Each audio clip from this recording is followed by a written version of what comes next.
Call to order, March 26th, meeting of the Indian River County Planning and Zoning Commission. Will everybody please rise for the pledge? I pledge allegiance to the flag of the United States of America and to the republic for which it stands, one nation, under God, indivisible, with liberty and justice for all. At this time, I'd like all commissioners that are calling in by phone to please announce themselves. Beth, did you hear that? No, the sound is terrible. Thank you, Beth. So we do have Beth Mitchell on conference call, and then we have 4 commissioners here in person. Can you hear it all, Beth? Oh, now I can hear, yes. Yeah, I Well- think if everybody just speaks into the microphone, that would help. Okay, we'll give it a shot. We'll just be a little more Okay. boisterous. There we go.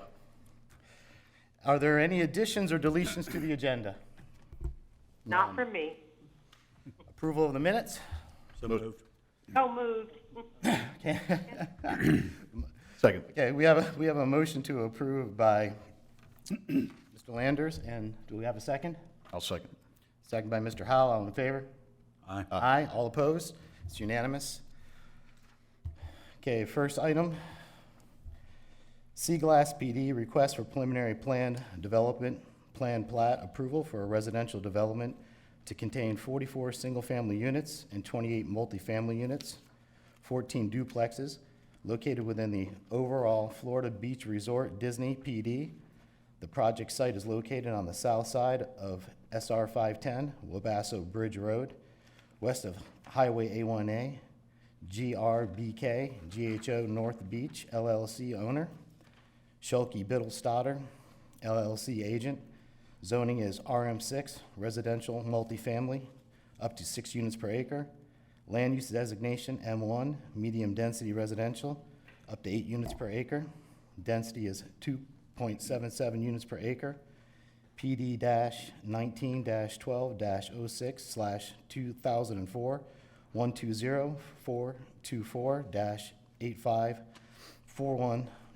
491. This matter is quasi judicial. Has anybody had any ex parte communications? None. All right, at this time, I'll turn it over to staff. I'm sorry, anybody like to speak on this matter? Please stand and be sworn in. Do you swear affirm to tell the truth, the whole truth, and nothing but the truth? Thank you, Mr. Chair, members of the commission. For the record, I am Ryan Sweeney, Chief of Current Development with the County Community Development Department. Tonight, we have a request for the Seaglass Plan Development Preliminary PD Plan Plat. First order of business, this meeting is also being broadcast over the county's YouTube live channel, and any members of the public that are viewing do have the ability to provide comment or ask questions via YouTube Live. So a couple rules of order, if you will. We do ask that everyone speak clearly and slowly. And also the YouTube Live broadcast has a 10-second delay. So what we'll do sort of after staff's presentation and any deliberations by the commission, we'll see if there's any comments that come in. Also, we do have Beth Mitchell, one Planning and Zoning Commission member, on conference call for this meeting. And with that, I'll go ahead and get started. The brief slide on the plan development process. The first step in the plan development process is the Conceptual Pd Plan, which is a recommendation by the Planning and Zoning Commission and ultimately approval by the board. That first step already occurred with the original Florida Beach Resort PD approval, which is commonly known as Disney Vero Beach. And there was actually a subpart of that project that's moved forward as well, which is the North Shore Club. So the second step is the preliminary PD plan plat. That's the step that's being requested tonight and can be approved at the Planning and Zoning Commission approval level. The third step is the land development permit or waiver, which is reviewed and approved at the staff level. And then finally is the final PD plan plat, which is approved by the Board of County Commissioners. The project site is located on the south side of State Road 510 or Wabasso Bridge Road and west of State Road A1A. It's west of the existing Disney Resort maintenance and recreation facility site, and it is zoned RM6. So this site, which is also known as Parcel C of the original Florida Beach Resort PD, or a portion of Parcel C, again, here's the project site, the existing Disney maintenance facility and recreation facilities, the existing Vero Beach Disney Resort, which is on the east side of A1A, which is oceanfront, and then also it's kind of cut off in the aerial, but you can see the first lot of the North Shore Club, which is a 7-lot oceanfront subdivision, also known as Parcel B of the original Florida Beach Resort PD. So again, this project site is a subset of Parcel C and is the remainder of the Florida Beach Resort PD project.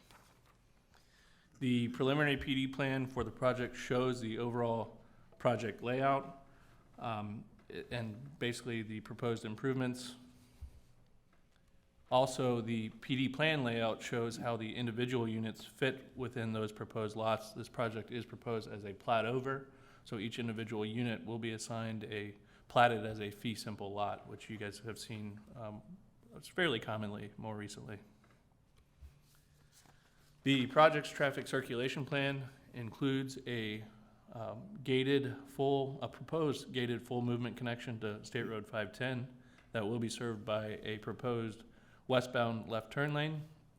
And there's also a secondary access connection to the existing Disney overflow or employee lot, which ultimately provides a connection to the existing full movement connection to State Road A1A. And that connection is served by existing left and right turn lanes. The project's stormwater plan includes the existing Disney pond and an expansion of that pond into the proposed project site, and that shared stormwater is covered under an existing stormwater easement agreement. The project's landscape plan includes the required State Road 510 landscape buffer with a 6-foot opaque feature, and then additionally, which is consistent with the original Florida Beach Resort PD plan, are the perimeter PD buffers along the remaining north frontage, the west frontage, and the south frontage. There is no PD buffer requirement internal to the own PD, the remainder of Parcel C of the overall PD. There are several environmental archaeological items that need to be addressed. There's a native upland set-aside requirement for this particular project. The applicant is going well over and above the native upland set-aside requirements, as well as tree protection and tree mitigation requirements. Again, this project is preserving a lot of existing trees on the perimeter buffers as well as within the project in certain tracks. And a lot of the project design parameters were geared towards tree protection. Inevitably, there will be some trees that will need to be removed, and those will need to be mitigated per our typical county mitigation protocols. And then lastly, the project site is of a higher probability to have certain archaeological resources.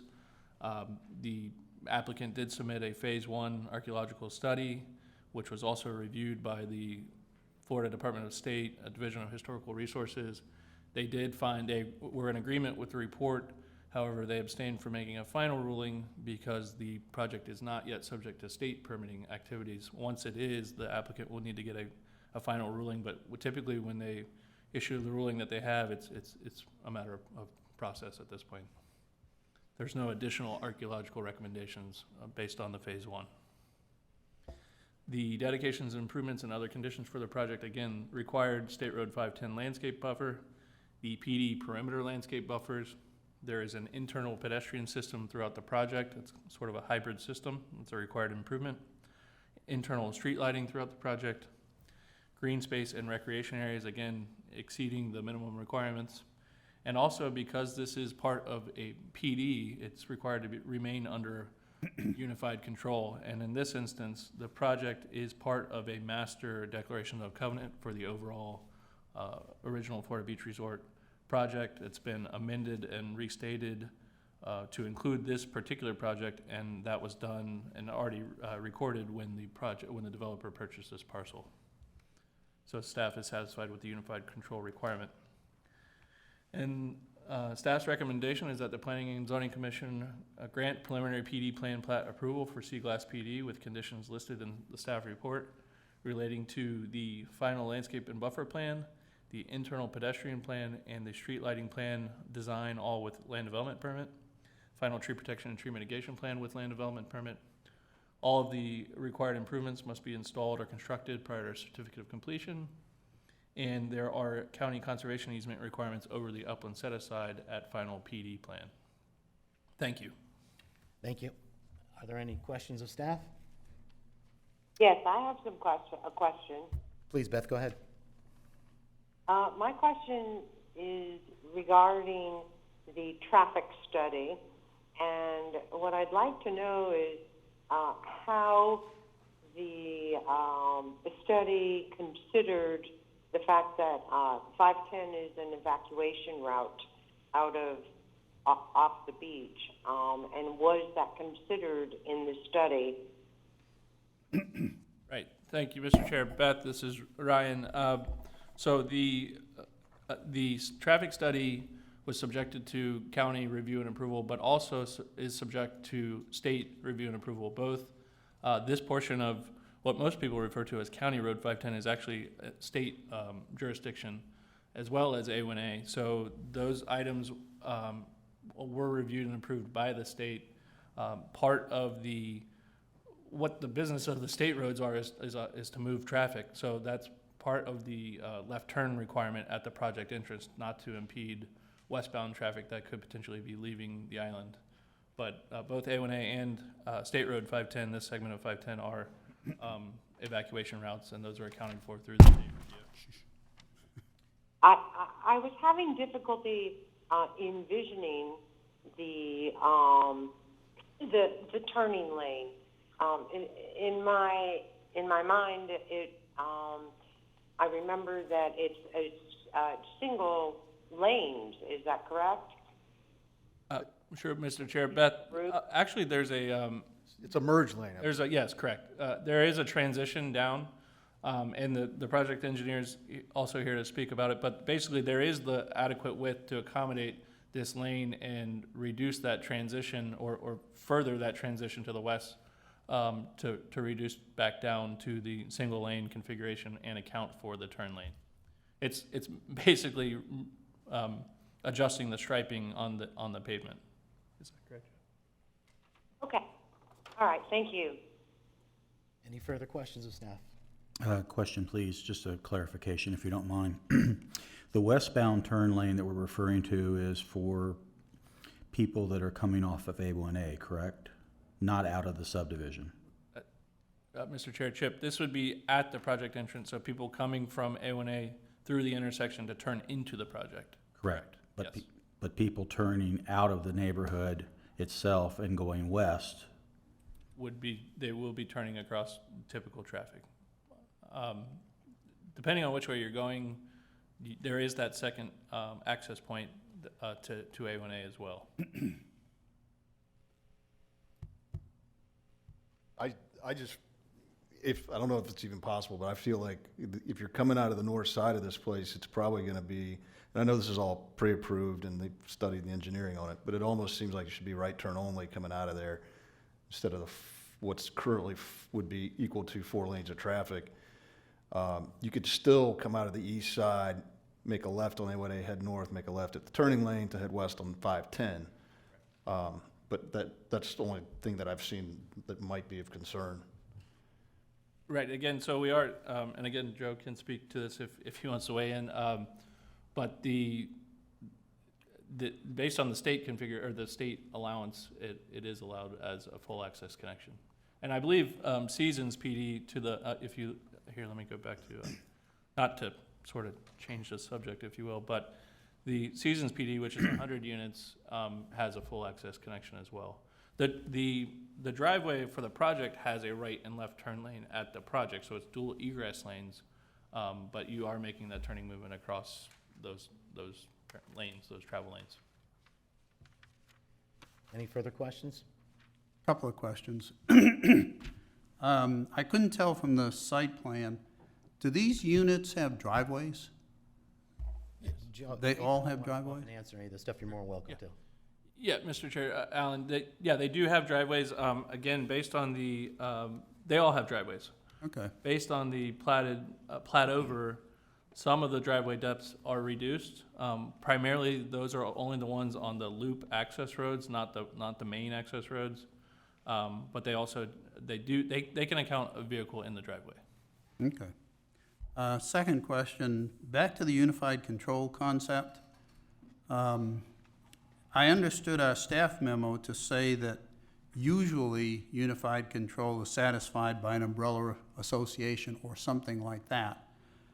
But the staff memo seemed to go on to say, in this case, it'll be established through shared common infrastructure and access improvements. I understood you, Ryan, earlier to say, to kind of imply that there is a master association over this.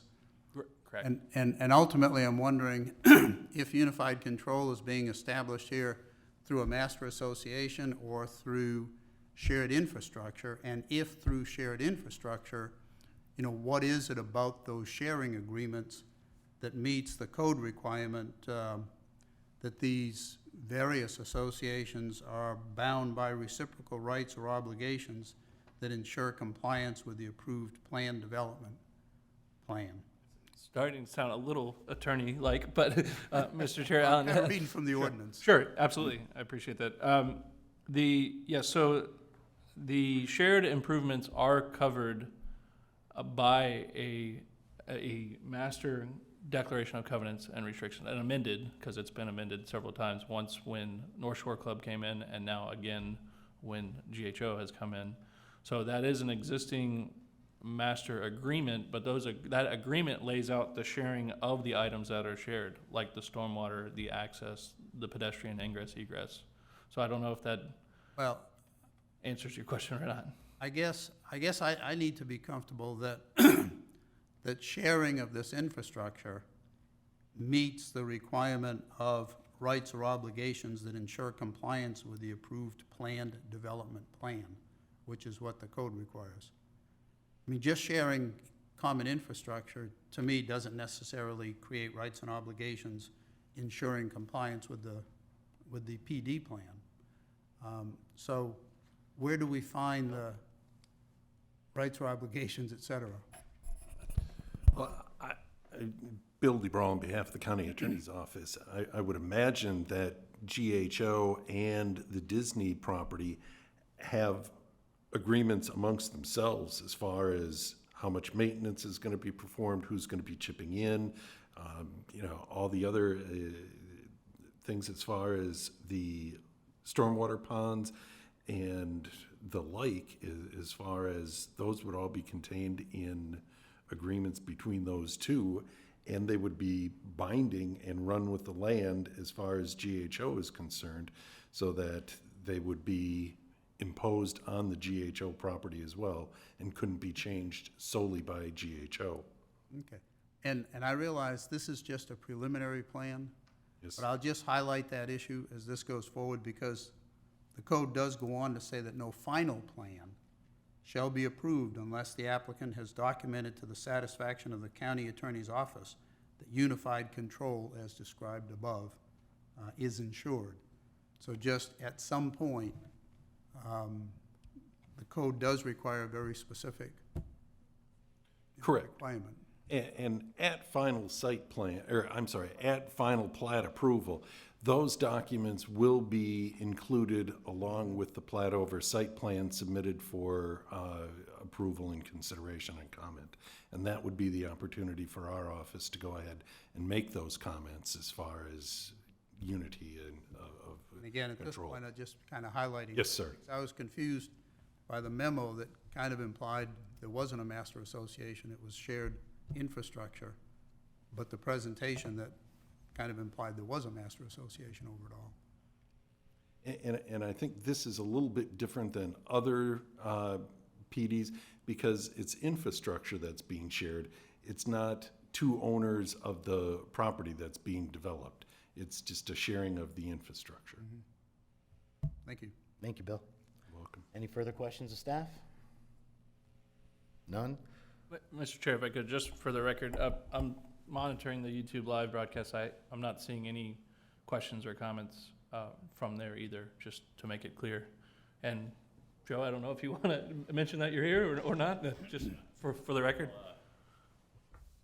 For the record, Joseph Schulke, Schulkeville and Stoddard, Vero Beach, Florida, and I'm here as a civil engineer and as an agent for GHO Homes. I'm here to answer any questions you may have. I don't really have anything to add to what Brian and Bill have said, but if you need further clarification on anything, be happy to give it. Thank you. Does anyone have any questions of Joe? None? Excuse me, actually I do. Okay, please, go ahead. I'm still concerned or questioning this exit of the neighborhood on the north side and heading west. Mr. Landers, that north entrance, if you will, was actually preferred and dictated by Union County staff. They wanted it. The traffic engineer and the public works director did not want us to force all our traffic out A1A and through the A1A 510 intersection. When you purely look at the numbers, there's only 72 units, assuming even at best 25% of the peak hour trips are going out and taking a left out, because you've got right out and then you got on A1A going out. You're potentially talking about maybe eight trips per hour at the most during the PM peak hour. It's not a lot of traffic.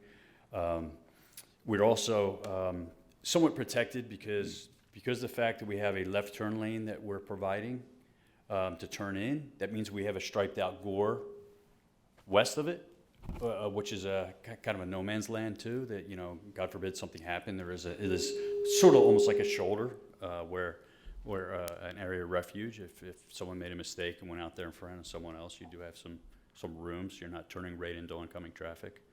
So those are the type of things that were discussed with the DOT and Public Works Department.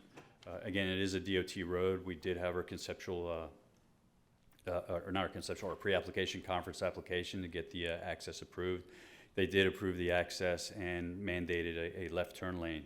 So we have to restripe that area between our entrance and the A1A intersection. We also have to redo the merge condition because it's really backwards. It's merging from the right to the left, and it's supposed to merge from the left to the right, or vice versa. I can't remember the specifics, but anyway, it's incorrect, and we have to correct it.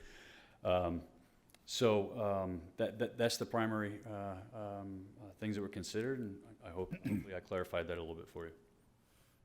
You clarified it. I still have the concern. I know Ainsley Park on Oslo has to have the right turn only coming out of there.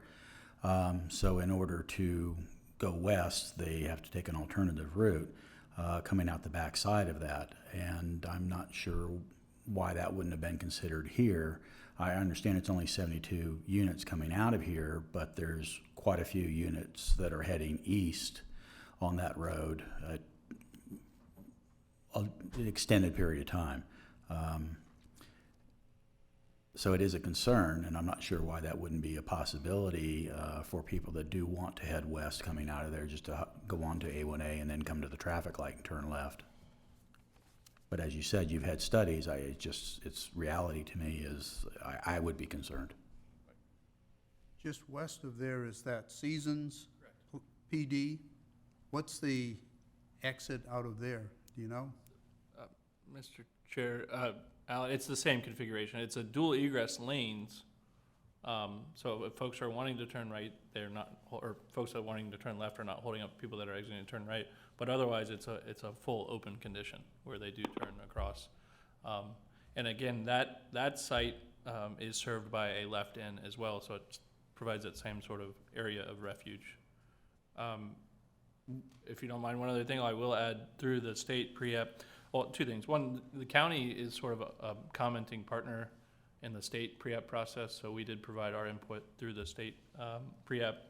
As well, they established the minimum distance for the driveway from the intersection that they have to meet. So it is 850 feet, I want to say. Yeah, it's pretty far. It's enough to provide, to continue a left turn lane eastbound to the intersection plus our left turn. So there's plenty of room for both left turn lanes. Another thing is when, we're certainly far enough away from the intersection, but we're close enough to the intersection where you also see the benefit of that intersection causing a queuing of the vehicles. I mean, there's a time when there's no vehicles coming through, when there's a red light, and you have plenty of open space to make that left turn very safely without any traffic coming your way, or very little. Okay. Anything further? No? Can I have a motion, please? Still no comments, and just, we'll ask Beth to voice her vote when you make the motion.